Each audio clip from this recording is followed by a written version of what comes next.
साखर चांगली वापरलेली, कारण दोघाला साखर कारखाने नाहीत, त्यामुळे आम्ही दोघा विकत घेऊन साखर वापरतो. आणि म्हणून मला वाटतं मी आणि ते एकत्र आल्यानंतर बऱ्याच जणांना वाटतं की हे कसे काय एकत्र आले. आता कसे काय एकत्र आले, जसे दुसरे एकत्र येतात तसे आम्ही एकत्र आलो. आता मी बी काही बारीक नाही, माझी पालकमंत्री आहे, मग कोणी कोणाला बोलूच नाही अशी काही आपल्या राज्याची आणि जिल्ह्याची संस्कृती नाही आहे. खूप थोरा मोठांचा हा जिल्हा आहे. आम्ही तर आजकाल आलो, पण आपला जिल्ह्याचा इतिहास मोठा आहे.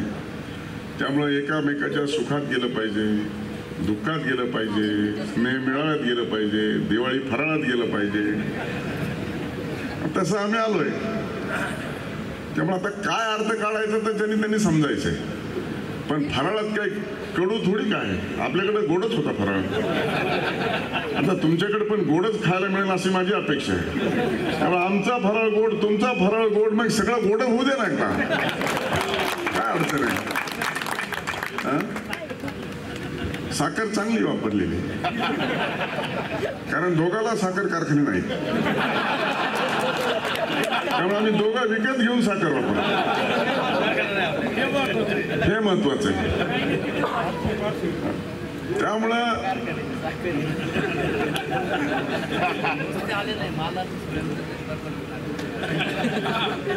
त्यामुळं कमी पडली तर तुझी घ्यावा म्हणून.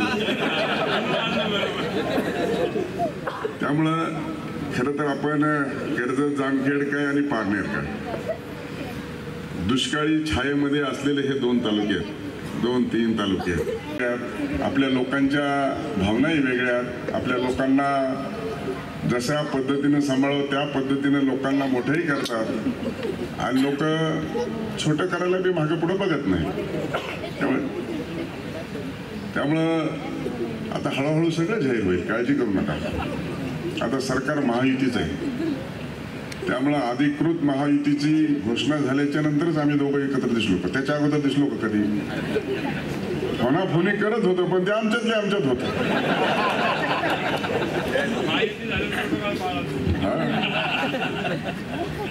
त्यामुळं महायुती झाल्याच्या नंतर महायुतीचं बोललं पाहिजे, आणि महायुतीचं आम्ही बोलतो. आणि म्हणून खऱ्या अर्थानं हे आम्ही आज फराळाला आलो आहोत. मी म्हणलं लंके साहेबांना फोन केला, म्हणलं